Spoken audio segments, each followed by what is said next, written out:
Fans, they've been around for years. From comic book nerds to Bieber believers, a fan comes in many forms. Project Fandom will explore the world of fans in more detail. We'll speak to people who class themselves as fans and try and define what fandom means in today's society.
Hello, you're watching Project Fandom. In today's episode, we're going to be talking to some people that class themselves as fans. We're going to be looking at what makes a fan, and then lastly, we're going to be giving you the countdown of the top 10 fandoms of 2014, so make sure you stay tuned for all of that. First off, we met up with Rebecca Lowe, an avid fan, cosplayer and convention goer. We thought she'd be ideal to ask some questions. Basically, what do you think makes you a fan? Well, I would mostly say my activity. I obviously blog a lot, what a lot of fans will probably end up doing. I dabble in fan fiction. I try with fan art, but I'm not the best. And generally all round just work on activity with including myself into a fan base and being an active fan.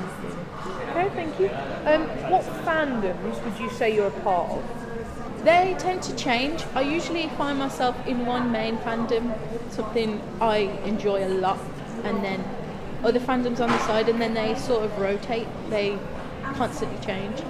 Have you ever been to any fan gatherings or Comic-Cons? Yes, I go to at least one every year. I usually find myself going to about 3 a year. I always make sure to go to Telford, which is called Midlands MCM, because it's my favourite, and I always see my friends there and whatnot. And I usually go to Birmingham as well, and I actually have plans to go to Manchester next year if I can make it, but mainly just Telford and Birmingham.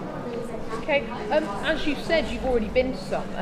Did you cosplay when you went to them? Yeah, I always cosplay. The last one I went to, I cosplayed as Mirai Nikki from, not Mirai Nikki, sorry, that's a different character. Mirai from Beyond the Boundary, and that was at March, Birmingham in March. So, final question. Do you think that superfans are still thought of as sort of the unpopular nerd and geek of society, or do you think it's kind of changed and it's become more acceptable for people to be fans? I think it's definitely become more acceptable to be like an avid fan, but I think it more depends on what they're a fan of with these days.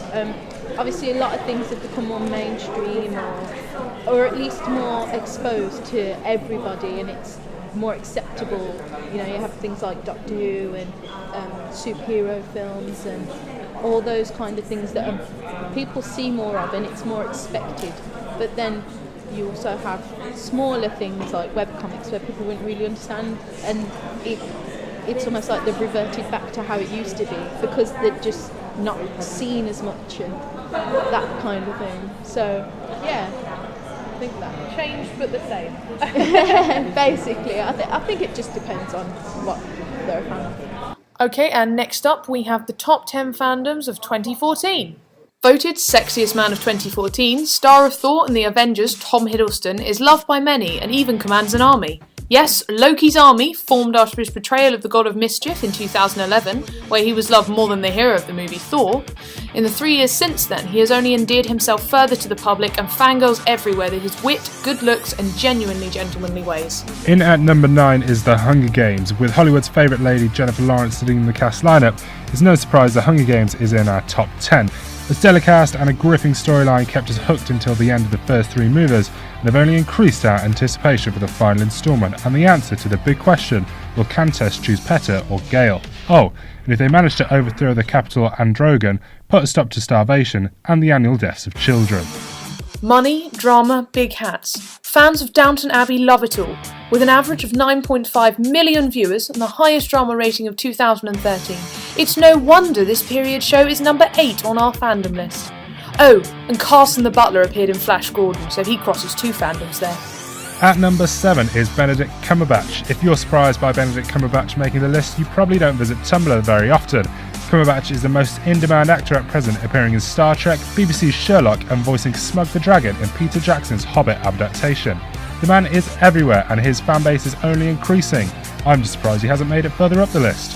How could superhero giant Marvel not make it onto the top fandom countdown?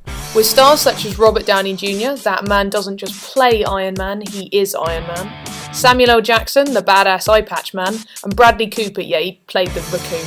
It's no wonder every movie released by Marvel makes millions, and you thought comic books were just for nerds. At number 5 is Breaking Bad. Which is more addictive, binge watching Breaking Bad or crystal meth? The answer, the 2 are equally as addictive. With surprising twists, incredible acting, and a gripping story that makes a 2-day marathon seem like a necessity just so you don't have to wait to find out what happens next, this show has more than earned its position in our countdown. When a TV series can boast a 51-year history, you'd expect a large fan base, but Doctor Who seems to almost take it to the next level, with Whovians coming from all around the world. Heck, you'll probably even find them through all of time and space if you had a TARDIS to go and check. Working our way up the chart to number 3 is The Walking Dead. Since it was first published in 2003, The Walking Dead has become a pop culture phenomenon, but it's the TV adaptation that really brought the fandom to the forefront. With the premiere of Season 4 being watched by 16.1 million viewers, who would have thought a black and white comic about zombies would have become so popular? Based in the land of Westeros and known as the show of sex, wine and violence, Game of Thrones is set globally and has won multiple awards. So you wouldn't really believe that those incredible, powerful, fire-breathing dragons are actually based on the movements of cats and geese. Kinda seem a little less scary and majestic when you imagine them as geese. So in the top spot, the most popular fandom of 2014 goes to Beyonce and her followers. The size and devotion of Beyonce's fans is unrivaled by anyone. If mobilised, this fandom could likely take control of at least one of the hemispheres within hours. If they like it, they're gonna put a ring on it.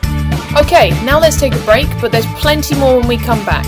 During the ads, why don't you make sure that you join in on Twitter and Instagram with the hashtag #ProjectFandom. Show us your cosplays, fanfictions or fan art, or just join in with the debate and tell us what you think. See you in a bit!